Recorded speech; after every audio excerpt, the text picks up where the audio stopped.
네, 시선 집중의 대미를 장식하는 비컨 뉴스 시간입니다. 이정훈 작가 모셨습니다. 어서 오세요. 안녕하세요. 자, 오늘 어떤 네, 소식인가요? 오늘은 코로나19로 생계가 어려워진 사람들을 돕는 자금이죠. 긴급복지자금과 관련한 대구시의 이해하기 어려운 행정에 대해서 좀 이야기해 볼까 하는데요. 대구시요? 네. 혹시 어제 대구시가 긴급생계자금 지급 대상이 아닌 대구시 공무원 그리고 교직원, 군인 등에게 긴급생계자금을 잘못 지급했다는 뉴스 보신 적 있나요? 25억? 네, 25억. 예. 대구시는 애초에 긴급생계자금을 설계하면서 공무원, 교직원 등 공공기관 임직원은 배제한다 이렇게 원칙을 세웠어요. 잠깐 여기서 우리 애청자 여러분 이해를 이게 이제 긴급재난지원금과는 다른 거죠? 긴급생계자금. 별도 예전에 선거 이후에 지급하겠다라고 해서 논란이 됐던 그 네, 자금이죠. 그거하고는 다른 겁니다. 예. 그런데 이제 이 원칙을 세웠는데 어제 나온 뉴스들을 보면 대략 4천여 명에 이르는 부당 수령자에게 많게는 90만 원, 네. 적게는 50만 원씩 지급되면서 25억 원에 달하는 돈이 잘못 지급됐다 이렇게 밝혀졌습니다. 그러니까 공무원, 교직원, 군인이 부당 수령에 갔다는 이야기가 되는 건데, 근데 어떻게 이런 일이 가능하게 됐던 걸까요? 걸러내는 장치가 미흡했죠.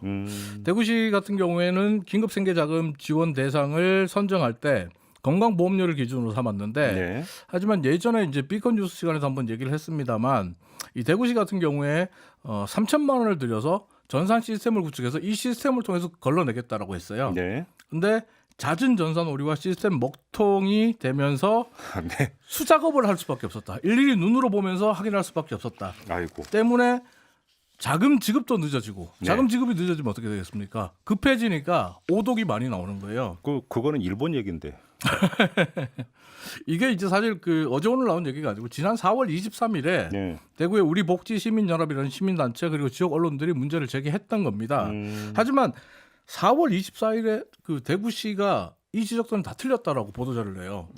팩트 체크를 한다는 해명 자료를 냈는데 예. 대구시 이 보도자를 보면 전산 오류는 단 한 번도 없었다.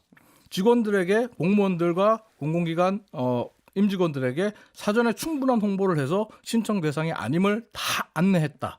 만약에 그런 일이 생긴다면 사후 검증 및 한수할 수 있다. 큰 문제되지 않는다. 이런 반응을 보였거든요. 근데 또 사실은 그게 아니었다. 근데 결과는 예상을 뛰어넘는 4천여 명 가까운 부정 수령자가 나왔어요. 근데 아무튼 근데 뉴스 보니까 이 긴급 생계 작업이 남았다면서요. 150억 남았습니다.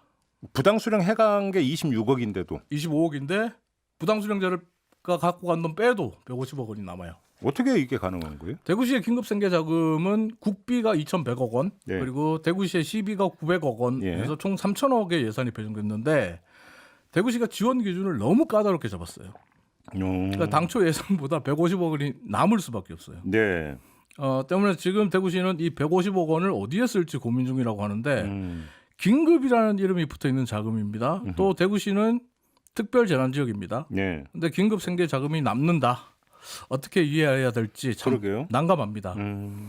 근데 이제 여기까지는 어떻게 보면 어제 뉴스에 보도된 내용이라 많은 분들이 아시고 계십니다. 네. 그런데 대구시에는 이 150억 원 외에도 코로나19와 관련해서 집행하지 못한 긴급복지 예산이 있고요. 그 돈이 무려 1,000억 원이 넘습니다. 이건 잘 알려지지 않았어요. 1,000억이요? 잠시 오디오를 한번 들어보시죠. 코로나 관련 지원 사업 가운데 액수로는 최대 규모입니다. 정부 추경이 대구에 집중 배정되면서 대구 지역 예산이 10배인 1,400억 원으로 늘어난 상황. 하지만 두 달이 넘도록 160억 원만 집행됐습니다. 아니 어떻게 이런 일이 가능한 거예요? 이거 역시 대구시가 지원 대상 선정 기준을 너무 까다롭게, 너무 보수적으로 잡았기 때문에요. 예. 그래서 실제 탈락과 신청 포기가 잇따르고 있고, 그러면서 이제 그 사실 정부 같은 경우는 대구시 코로나19로 인한 피해가 전국에서 가장 큰 지역이잖아요. 네. 그래서 코로나19 예산으로 추경 예산으로 대구시의 저소득 위기 가구에 대한 지원을 하라고 추경 예산을 집중적으로 배정해줬거든요. 그런데 대구시 이 까다로운 선정 기준 때문에 지급률이 11%밖에 안 됩니다. 1,000억 원이 넘는 예산이 고스란히 남아 있어요. 아니 그럼 지금이라도 좀 완화하면 되잖아요. 그렇게 하려고 합니다. 예. 굉장히 완화하려고 합니다. 예. 대구시 급해졌어요. 예. 왜 급해졌냐? 정부가 이달 말에 추경 예산 집행 실적을 보고 시도 예산을 재조정할 방침이거든요. 이 말은 뭐냐면 대구가 이 남은 1,000억 원 일부 혹은 전부를 정부에 다시 반납해야 되는 상황이 올 수 있다는 거예요. 그래서 지금 대구시가 굉장히 급하게 또 적극적으로 선정 기준을 낮추고 지급 대상자를 지금 찾고 있는 상태인데 네. 2달 동안 지원할 곳을 찾지 못해서 돈을 쓰지 못했다고 하는 대구시가 이제 와서 부랴부랴 돈 쓸 곳을 찾고 있습니다. 이걸 어떻게 봐야 될까요? 저만 이상한가요? 아니야, 긴급 생계 자금이라면서요? 긴급 생계 자금. 누리꾼의 말로 마무리하겠습니다. 특별재난 지역에서 어려움에 처한 지원 대상, 어려움에 처한 위기에 처한 가정을 찾는 것이 그렇게도 어려운 일인가? 그러니까요.